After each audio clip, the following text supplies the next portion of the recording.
Hi, it's your pal Steamed Hams. Join me every week on the Unforgettable Luncheon as we discuss topics in the nerd world like gaming, comics, cartoons, and whatever else may cross my mind. You can find me on the socials as SteamedHams81 on Twitch, Twitter, and Instagram, and YouTube. You can also find me as the Unforgettable Luncheon on Facebook. And check out Steamed Hams Merchtorium, the link to which will be in the description of this podcast. The Unforgettable Luncheon, nerd comedy at its okayest. The Simpsons. It's the longest running animated series in history. 34 seasons and counting, it's had a big impact on the world as we know it. As someone who grew up watching the show, it's had an effect on me as well, shaping my sense of humor, much to the chagrin of those who know me. Today, we're going to talk about my 5 favorite episodes of The Simpsons, today on the Unforgettable Luncheon.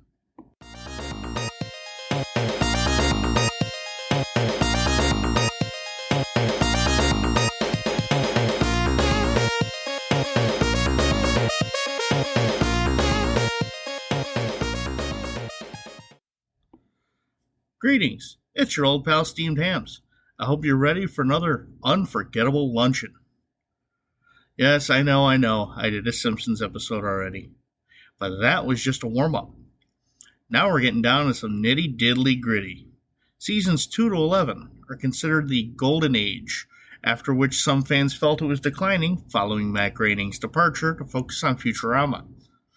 You know, if it's in a decline, 23 years is one hell of a slow decline. I grew up with the Golden Age, leaving to join the United States Navy shortly after the end of the Golden Age.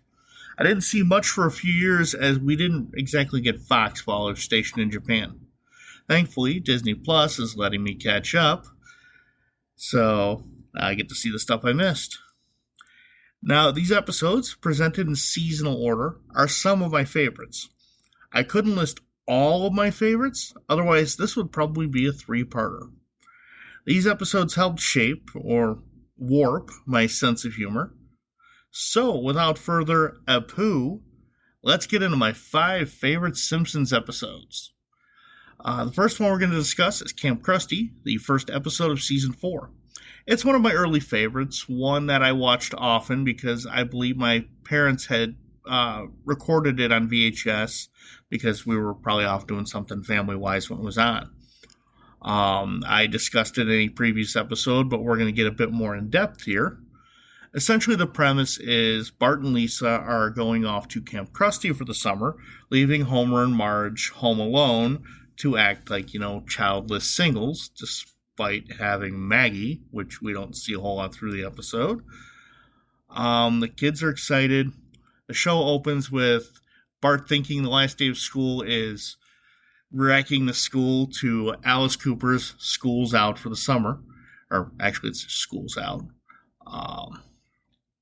And him having to forge grades in order to be able to go to Camp Krusty, which Homer was like, we're going to send you anyways. So the kids get to Camp Krusty, and instead of it being kind of an idyllic summer wonderland, it is a nightmarish hellhole run by the nefarious Mr. Black, who was the president of Euro Krusty Land until it blew up. His counselors are Jimbo, Dolph, and Carney, because who in their right mind would really get 3 biggest bullies in the elementary school to be the camp counselors? Now my question is, they're in the elementary school, yet they're camp counselors. I don't get it, but, then again, they probably got held back a bunch, so they're probably like 15, 16 years old for all we know. They never actually establish ages. The kids are basically housed in dilapidated cabins, fed gruel, and forced to make sweatshop merchandise that got to be on the streets of Hong Kong by Friday. They're strung along with the promise of a visit from Krusty towards the end of the summer, which Bart hangs on to just furiously. The visit, quote-unquote, eventually comes in the form of Barney dressed as Krusty, who is explained to having laryngitis and a bad back, so he won't be saying anything or doing anything. Of course, Bart calls them out on this, starts a revolution, takes over the camp, and the bad guys escape, because it's like an 80s cartoon. And Krusty gets wind of this, realizing that, oh shit, I better do something. Goes to the camp, tries to make amends with the kids, and takes them to Tijuana for the rest of the summer. I don't know why that decision came along. This dumbass clown actually took a busload of kids down to the worst place you could take a busload of kids, this side of Willy Wonka's chocolate factory. I mean, I could just see the parents picking up the children. How was your summer? Great, Mom. I won $500 in a back alley cockfight, and I got this sweet tattoo. Oh, the lawsuits. Of course, this is never mentioned again, as I'm assuming Krusty also refunded the camp fees and probably paid hush money settlement, which is probably the norm for Krusty with all the shit he probably pulls. So, it's a great episode. I love it. One of my favorite bits is when the kids are getting their mail call after Bart takes over the camp. And you hear the kids yelling, "Oh, brownies! A change of underwear!" Or my personal favorite, "My insulin!" How that kid went the whole summer without his insulin is beyond me. Alright, moving on. Next, we're going to talk about the 12th episode of the 4th season, Marge versus the Monorail. This is definitely a personal favorite. It's very well done. It even has a hilarious song that my wife has caught me singing and dancing to randomly, jazz hands included, or just singing along and dancing along as I watched the actual episode, which was the style at the time. Basically what happens, Mr. Burns gets busted dumping nuclear waste in the local park. Because as we all know, Mr. Burns is the picture of business ethics. And I don't know what tipped off the feds. It could have been a whistleblower. It could have been subtle clues like a sentient, mutated, tentacled tree in the park that was eating children, I'm assuming. So Mr. Burns is ordered to pay millions in fines. And the town holds a meeting to decide, what do we do with the money? Marge suggests, of course, fixing Main Street, which is just laden with potholes and is damaged from people just driving like assholes. Makes sense. Of course, smooth-talking charlatan by the name of Lyle Lanley comes through and cons the town through the catchiest fucking song on the planet, and soon they're giving them all that millions to build a monorail in the town. Why Springfield needs a goddamn monorail is beyond me. I don't even think they have a train system, let alone like a subway. Why the hell do they need a monorail? And, corners are cut, of course. They're giving the drunks the cushy jobs and whatnot. And Homer is chosen to be the conductor after an intensive 3-week course where they learn such beautiful things as mono means one, rail means rail. And somehow Homer's just randomly picked as Lanley's trying to bowl with the money. Homer decides to, of course, give a tour of the monorail to the family, where they discover this thing is just poorly put together and just shoddy. They open up the fire extinguisher compartment to find a family of possums. Of course, Homer named the big one Bitey. Marge goes to Lyle Lanley's office to complain, only to find out the whole monorail is a scam. Well, duh. Marge travels to North Haverbrook, which was another one of Lanley's victims, along with Brockway and Ogdenville. She meets Sebastian Cobb, who was hired to build the monorail in North Haverbrook. He admits that corners were cut, with bad wiring, faulty brakes, and the celebrity on the maiden voyage was Gallagher. Damn, Lanley was cheap. Of course, the train goes haywire with Homer at the controls, and it's up to him to save the day, and their celebrity cameo, Leonard Nimoy. Homer successfully stops the train, saving everyone, because how is the series going to continue if they die in a fiery wreck? And Lanley gets his comeuppance when his non-stop flight to Tahiti makes a layover in North Haverbrook, where he is promptly assaulted by an angry mob. because his uppance should come. Monorail, monorail, monorail, mono. This next one does have a bit of a personal connection for me, and I will explain in a minute. Bart versus Australia, Season 6, Episode 16. Bart learns of the Coriolis effect after losing a bathroom products race with Lisa in the bathroom sink. How it makes water basically flow counterclockwise in the northern hemisphere and clockwise in the southern hemisphere. I'm not going to go into the science of that because it actually doesn't truly affect that, but it was great writing for the episode. So, of course, he starts calling a bunch of random countries he finds on his globe in the southern hemisphere to find out, hey, which way does the water flow in your toilet? And nobody can give him a straight answer. And, of course, he's making these long-distance calls. You know, he realizes it's costing a whole bunch of money, so when he calls Australia, he uses a collect call method and leaves the poor kid on the other end of the line for hours, racking up a $900 due phone bill. Of course, the boy's father is quite upset and takes us all the way to the Prime Minister, Andy. And of course, this also leads to an international incident because where would we be on The Simpsons without some sort of international or national incident? So the family flies out to Australia for an apology at the behest of the U.S. State Department. Deals are made, and the Australian government decides that instead of just a simple, I am sorry for what I did, I apologize, it'll never happen again, they decide a booting is in order. And a booting is where you get kicked in the ass with a gigantic fucking boot that looks like that big-ass boot from Super Mario Bros. 3 that you would climb in and bounce around and stomp everybody. Oh, that thing was cool.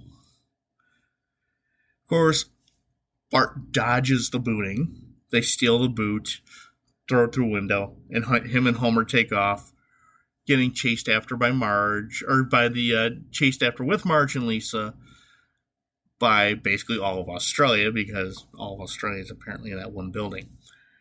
And they escape to the U.S., you know, of course, getting to watch the ravaging effects of Bart's abandoned bullfrog that he couldn't bring into the country, so he just dropped it at the airport and expected nothing to happen.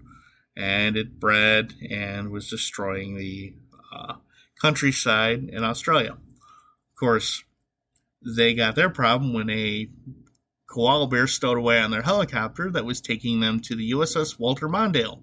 It's a laundry ship. Now, one of my favorite things is the fact that I did go to Australia in 2003, and I may or may not have tried a couple of the things they pulled in here, like hoping to get a giant ass can of Foster's beer. And my buddy and I playing Knifey Spoony at every restaurant we went to. For those of you who are unfamiliar with Knifey Spoony, that's where you pull the old Crocodile Dundee gag of, you call that a knife? This is a knife, and you're supposed to pull out a bigger knife, but instead you pull out a spoon. And, of course, the other person, if they identify that that's not a knife, that's a spoon. I see you played Knifey Spoony before. Also, the first thing my dumbass did when I walked off the ship was I went to go flush a toilet and see which way it went. Because on U.S. Navy ships, when you flush the toilet, it basically is just vacuum sucked down, so there's no real swirl. So I flushed, and it went that way. Of course, that could have been just the way the toilet was designed. We don't know. Science behind it. Next thing my goofy ass did was get a phone card to call the U.S., to call my uncle, who was a big Simpsons fan at the time, and just yell crazily into the phone, into his answering machine, about how the Simpsons were right, I'm in Australia, and the toilets go the other way. And he told me that to this day, one of the things he regrets is not having that answering machine tape of his nephew calling him from Australia, excitedly telling him how the Simpsons were right about the toilets going the other way. I love Australia. I'd love to go back there one day. It was a blast. And maybe one day I'll have the money and can convince my wife that the fun of Australia is worth the every kind of animal that's probably out to kill you out there. But it was a blast, and it was a dream come true. Love it. All right. Next episode is 22 short films about Springfield, which is the 21st episode of Season 7. Damn, they were so close, it could have been the 22nd episode. It's an episode that's basically got mildly connected vignettes about the goings-on in Springfield. You know, every one of these kind of has a little connection to a point, such as Lisa ends up getting gum in her hair, and all the townsfolk decide they want to stop by the house and say, hey, this is how you get gum out of hair. You put ice on it, you freeze it, and smack it out with a hammer. No, you put peanut butter on it. No, you put mayonnaise on it. No, you do this. It's like, who the hell's going to put an entire condiment shelf on someone's head to get gum out? I mean, why not just go snippity snip? Okay, gum's up. Cool. No. That has to happen. You have other things such as Homer accidentally getting Maggie stuck in a newspaper stand, to which he ends up, his solution is just take the whole thing out of the ground and, you know, don't go home and say, hey, get a quarter and pop it in. No. Just take the whole thing home. You have Dr. Nick saving the day as he's getting disciplined by the review board of the hospital for more of his horse shit. Because Grandpa Simpson demanded to speak to a quack. And so he told him he was going to get skin failure and told somebody to zap him with a wire from a light every 5 seconds so that his skeleton won't jump out. Sounds about Dr. Nick. But my favorite story out of this whole thing, if you can't tell by my nickname, is Skinner and the Superintendent, which basically goes like this. Superintendent Chalmers goes to Principal Skinner's house for lunch. And, of course, he promises an unforgettable luncheon. Skinner goes into the kitchen to realize his roast is burning. Oh, no, what do I do? He decides he wants to run over to Krusty Burger and just buy that and disguise as his own cooking. Delightfully devilish, Seymour. Of course, Chalmers comes in, says, why is there smoke coming out of your oven? That's not smoke. That's steam from the delicious steamed clams we're having for lunch. Okay, cool. So he leaves. Skinner goes, gets the food, comes out and says, hey, I hope you're ready for hamburgers. Thought we were having steamed clams. Oh, no. I said steamed hams. That's what I call hamburgers. And his lies just get more ridiculous and increasingly goofy until he realizes that, yeah, he's been caught. And he's like, yeah, he goes in the kitchen to kind of come out and reset and say, oh, hey, I hope you had a lot of fun. I'm pooped. And it's like, okay. Chalmers is about to leave. He notices the entire kitchen is on fire. And he says, good Lord, what is happening in there? Of course, if you know this sketch, Aurora Borealis. So he somehow convinces Chalmers that it is the Aurora Borealis going on in his kitchen. At this time of year, at this time of day, in this part of the country, localized entirely within his kitchen. My favorite part, always, of that episode is just that whole 2.5-minute sequence. It's where I got my nickname. It's where I got the title of this podcast.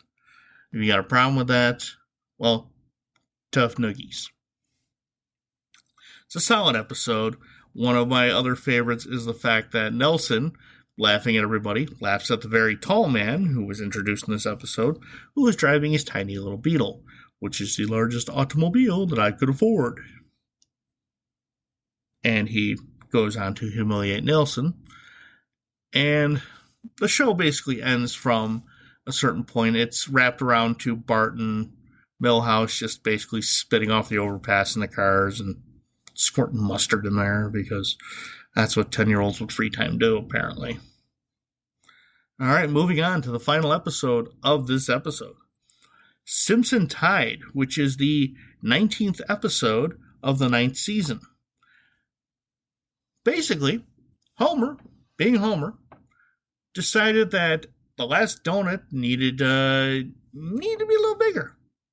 So he puts it in the reactor, hoping to make it bigger. Because Homer thinks this is a 50s sci-fi movie where radiation makes everything big. Of course, no, it fries the donut and fucks up the reactor. He tries to tell Mr. Burns it's his first day, but of course Smithers calls him out of, yeah, it's not his first day. Homer gets fired because, as he should, technically I believe that might even be a felony, but it's The Simpsons. And so, dejected, Homer sitting at home sees a commercial for the United States Navy Reserve, which I can still repeat in its entirety. Daybreak, Jakarta. The men and women of the United States Navy are fighting for your freedom. You're in Lubbock, Texas, hosing the stains off a monument. You're in the U.S. Navy Reserve, America's 17th line of defense between the Mississippi National Guard and the League of Women Voters. After basic training, you only work 1 weekend a month, and most of that time, you're drunk off your ass. I will kind of say that in the reserves, I was not actually drunk off my ass most of the time. I think I would have, at maximum, if I drank on a drill weekend, 1 or 2 beers. That was about it. I tried to be a good boy because I saw more than my fair share of people show up to drill hungover and or possibly still intoxicated. I did not want to be that person. Anyways, Homer, along with Apu, Moe, and Barney, all joined the Naval Reserve because they all had to go together like the damn deer hunter. Which I'm pretty sure a couple of them with their records shouldn't have been allowed anywhere near a recruiting station, but cartoon. So after some shenanigans in basic training, many of which I swear to God I did not pull in basic, they go out on a war game. And Homer is assigned to a nuclear submarine because he was on in a nuclear plant, because that's a prerequisite for working on a goddamn submarine. No special training needed. Before Homer leaves, he admonishes Bart on an earring that he got because he wanted it to simply be cool, and he confiscates it. Homer gets promoted pretty much while they're doing the briefing because he impresses the captain with is the poop deck really what I think it is? I like the cut of your jib, son. What's a jib? True story. That's how I got promoted in the Navy. Twice. So, they're on a little war game in the submarine. I don't know what Homer's exact job is. The captain takes a shine to him. Finds out there's an obstruction in one of the torpedo tubes. I don't know why the captain decided he needed to go figure out himself. Why not send one of the torpedoman's mates? That's the idea. Of course, they're probably the ones causing the obstruction. You never know. So, of course, this torpedoman happens to be Barney. And the captain opens up the torpedo tube to find contraband. Chips, donuts, beer. Things you really shouldn't have on a submarine. Oh, especially chips. Should not have a submarine, but especially beer. So he starts climbing in to dig out the rest of it. Of course, their sonar picks up the enemy sub for the war game, and they're like, well, Homer, for some reason the captain left you in charge. What do we do? And the captain's in the torpedo tube thinking, don't fire the torpedo. Don't fire the torpedo. Homer fires the torpedo. But Homer fired the torpedo. I cannot do a good Morgan Freeman, I'm sorry. And of course, the captain gets launched out of the torpedo tube, leaving Homer completely in charge. Which also led to one of my favorite lines after they got attacked by a submarine later on. Sonar out. Navigation out. What's out? What's in? Ice blended mocha drinks and David Schwimmer. Well, he is handsome in an ugly sort of way. So Homer decides, I'm going to get this ship back to port. So he starts going. You know what? We're going right this whole time. I'm going to take a left. And ends up almost going towards Russia, who reveals himself to be still the Soviet Union. And Homer gets tailed because, well, he's stealing a submarine, so that's considered treason. They get depth charged and forced to surface, but not before Homer plugs a pinhole leak in the hull with Bart's earring, which I will tell you is physically impossible because water pressure. So he surfaces. He gets told by all the surrounding navies, which were the U.S., I believe Britain, Spain, Vikings, and Antarctica, which was a small aircraft carrier manned by penguins. And of course, he tells them each in their own language, "It's my first day." Everybody laughs. He's let off the hook because the tribunal hosting his court-martial